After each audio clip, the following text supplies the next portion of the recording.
Hello प्यारे बच्चों, आज हम क्लास 9th क्षितिज भाग 1 के काव्य खंड के चैप्टर नंबर 7 साखिया एवं शब्द को हल करेंगे, है ना। इसकी व्याख्या करेंगे। इसके कवि जो हैं वो कबीरदास जी हैं। तो बच्चों, पहले हमने क्या पढ़ा था? गद्य खंड।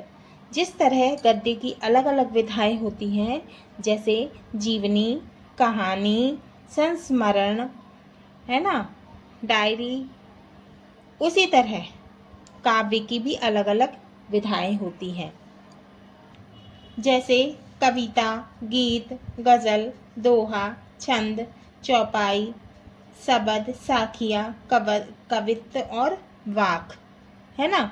तो हम आज पढ़ेंगे कबीरदास जी की साखियाँ एवं शबद, और साथ ही हम इसका भावार्थ भी करेंगे। अब साखियाँ किसने लिखी है? कबीरदास जी ने। कबीरदास जी निर्गुण भक्ति धारा के कवि थे, जिन्होंने जो कि निराकार ईश्वर को मानने वाले थे। अब हम शुरू करते हैं। मानस सरोवर सुभर जल, हंसा केलि कराही, मुक्ता फल मुक्ता चुगे, अब उड़ी अनंत न जाहि। तो कबीरदास जी कहते हैं कि मान सरोवर कैसा है? जल से भरा हुआ है। उसमें हंस जो है वो खेल रहे हैं, क्रीड़ा कर रहे हैं। और मुक्ता फल मुक्ता चुगे, हंस जो है वो मोती चुन रहा है और वह कहीं भी उड़कर नहीं जाना चाहता है। तो इस पंक्ति में कबीरदास जी ने व्यक्तियों की तुलना किससे ही की है? हंसों से।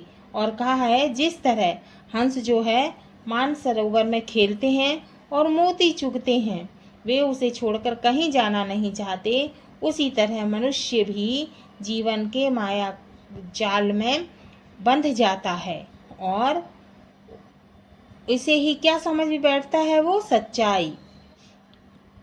तो इसका भावार्थ है, इस पंक्ति में कबीर ने व्यक्तियों की तुलना हंसों से करते हुए कहा है कि जिस तरह हंस मानसरोवर में खेलते हैं और मोती चुगते हैं, वे उसे छोड़कर कहीं जाना नहीं चाहते, ठीक उसी तरह मनुष्य भी जीवन के मायाजाल में बंध जाता है और इससे ही क्या समझ बैठता है? सच्चाई। अब है दूसरा। प्रेमी ढूंढत मैं फिरो, प्रेमी मिले न कोई, प्रेमी को प्रेमी मिले, सब विष अमृत होए। तो कबीरदास जी कहते हैं कि मैं प्रेमी ढूंढत मैं फिरूं, माने मैं प्रेमी अर्थात जो है मैं ईश्वर प्रेमी अर्थात प्रभु भक्त को, ईश्वर के भक्त को ढूंढता फिर रहा था।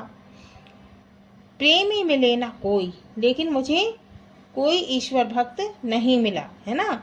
पर अहंकार के कारण मुझे कोई भी ईश्वर भक्त नहीं मिला। प्रेमी को प्रेमी मिले, सब विष अमृत होए। तो कबीरदास जी कहते हैं जब दो सच्चे भक्त मिलते हैं तो मन की सारी विष रूपी बुराई कैसी हो जाती हैं? समाप्त हो जाती हैं और मन में अमृतमयी अच्छाई आ जाती हैं। भावार्थ देखेंगे। भावार्थ दूसरा। कवि कहते हैं कि मैं ईश्वर प्रेमी अर्थात प्रभु भक्त को ढूंढता रहा, है ना, फिर रहा था, पर अहंकार के कारण मुझे कोई भक्त नहीं मिला। जब दो सच्चे प्रभु भक्त मिलते हैं तो मन की सारी विष रूपी बुराइयां समाप्त हो जाती हैं तथा मन में अमृतमयी अच्छाइयां आ जाती हैं। अब तीसरा है। हस्ती चढ़िए ज्ञान कऊ, सहज दुलीचा डारी, स्वान रूप संसार है, भूखन दे झक मारी। तो हस्ती क्या है? हाथी, है ना। और दुलीचा क्या है? कालीन। और स्वान क्या है? कुत्ता, है ना। और भूखन माने भौंकने दो। तो कबीरदास जी कहते हैं कि व्यक्ति को ज्ञान रूपी हाथी की सवारी करना चाहिए। हस्ती चढ़िए ज्ञान कऊ। तो कबीरदास जी कहते हैं कि व्यक्ति को ज्ञान रूपी हाथी की सवारी करना चाहिए और सहज रूपी क्या करना चाहिए? कालीन, गलीचा डालना चाहिए, बिछाना चाहिए। सान रूप संसार है। तो कबीरदास जी ने संसार की तुलना किससे की है? कुत्तों से, है ना। तो वो कह रहे हैं कि संसार की तुलना कुत्तों से की है, और वो कहते हैं कि जो आपके ऊपर भौंकते रहेंगे, है ना, जिसे आपको क्या करना है? अनदेखा कर देना चाहिए। और एक दिन वे स्वयं ही भूखन दे झक मारी, है ना, झक मार के कैसे हो जाएंगे? चुप हो जाएंगे। हस्ती का मतलब है हाथी, सहज का मतलब है प्राकृतिक समाधि, दुलीचा का मतलब है कालीन, स्वान का मतलब है कुत्ता, भूकंदे का मतलब है भौंकने दो, झक मारी माने समय बर्बाद करना, है ना। अब इसका भावार्थ है, यहाँ कबीरदास जी कहते हैं कि व्यक्ति को ज्ञान रूपी हाथी की सवारी करना चाहिए और सहज रूपी गलीचा बिछाना चाहिए। संसार की तुलना कुत्तों से की गई है जो आपके ऊपर भौंकते रहेंगे, जिसे आपको कैसा कर देना चाहिए? अनदेखा कर देना चाहिए। एक दिन वे स्वयं ही झक मारकर चुप हो जाएंगे। अब चौथा है, पखा पखी के कारण सब जग रहा भुलान, निरपख होई के हरि भजे सोई संत सुजान, है ना। पखा पखी माने पक्ष विपक्ष, जग का मतलब होता है संसार, है ना, हरि का मतलब है ईश्वर, है ना। तो इसका भावार्थ देखेंगे हम। कबीरदास जी कहते हैं कि पक्ष विपक्ष के कारण सारा संसार आपस में कैसा हो रहा है? लड़ रहा है ना। और भूल भुलैया में पड़कर प्रभु को भूल गया है, और व्यक्ति इन सब झंझटों में पड़े बिना निष्पक्ष होकर प्रभु भजन में लगा है, वही जो व्यक्ति है ना, जो व्यक्ति जो है निष्पक्ष होकर प्रभु भजन में लगा है, वही सही अर्थों में मनुष्य है। संत कबीर कहते हैं, पक्ष विपक्ष के कारण सारा संसार आपस में लड़ रहा है और भूल भुलैया में पड़कर प्रभु को भूल गया है। जो व्यक्ति इन सब झंझटों में पड़े बिना निष्पक्ष होकर प्रभु भजन में लगा है, वही सही अर्थों में क्या है? मनुष्य है।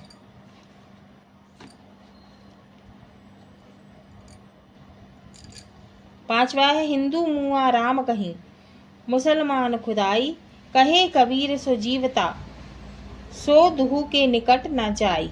माने कबीरदास जी कहते हैं कि हिंदू क्या कह रहा है? राम राम। और कबीरदास जी कहते हैं कि हिंदू राम राम का भजन और मुसलमान खुदा खुदा करते कहते मर जाते हैं, उन्हें कुछ नहीं मिलता।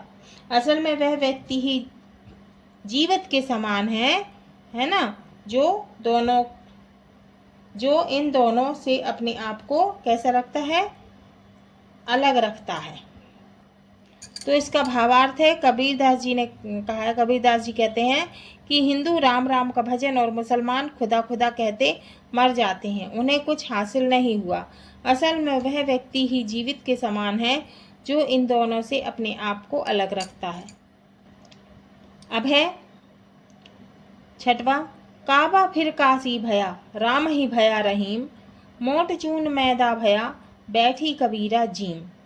तो कबीरदास जी कहते हैं कि आप काशी जाओ या काबा जाओ, है ना, या फिर राम भजो या रहीम भजो, दोनों का अर्थ कैसा है? एक समान ही है। जिस तरह गेहूं को पीसने से क्या बन जाता है? आटा बन जाता है, और उसको और अधिक बारीक पीसने से क्या बन जाता है? मैदा बन जाता है ना। और दोनों कैसे प्रयोग में लाए जाते हैं? खाने में प्रयोग लाए जाते हैं। इसीलिए दोनों ही अर्थों में आप प्रभु के ही दर्शन करेंगे। किसके? राम के या रहीम, है ना। दोनों ही अर्थ में क्या है? ये प्रभु के ही रूप में आप दर्शन करेंगे। तो कबीरदास जी कहते हैं कि आप या तो काबा जाएं या काशी, राम भजे या रहीम, दोनों का अर्थ कैसा है? एक समान ही है। जिस प्रकार गेहूं को पीसने से वह आटा बन जाता है तथा और अधिक बारीक पीसने से क्या बन जाता है? मैदा, परंतु दोनों ही खाने में प्रयोग किए जाते हैं। इसीलिए दोनों ही अर्थों में आप प्रभु के ही क्या कर रहे हैं? दर्शन कर रहे हैं। अब है सातवां, ऊंचे कुल का जनमिया, जे करनी ऊंच न होई, सुबरन कलश सुरा भरा, साधु निंदा सोई। कबीरदास जी कहते हैं कि ऐसे ऊंचे कुल में जन्म लेने से क्या फायदा, जिसकी करनी कैसी नहीं है, अच्छी नहीं है, ऊंच नहीं है, जिसके कर्म ऊंचे नहीं हैं। सुबरन कलश सुरा भरा, माने सोने के कलश में जैसे कि सुरा माने शराब भरी होती है, तो क्या होता है, वह शराब ही रहती है।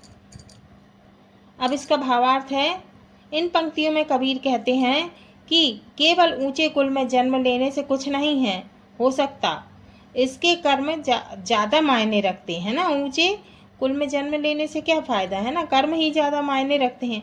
अगर वह व्यक्ति बुरे कार्य करता है तो उसका कुल कैसा हो जाएगा, अनदेखा कर दिया जाता है।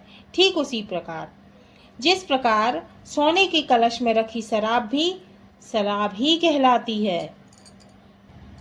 अब है सबद,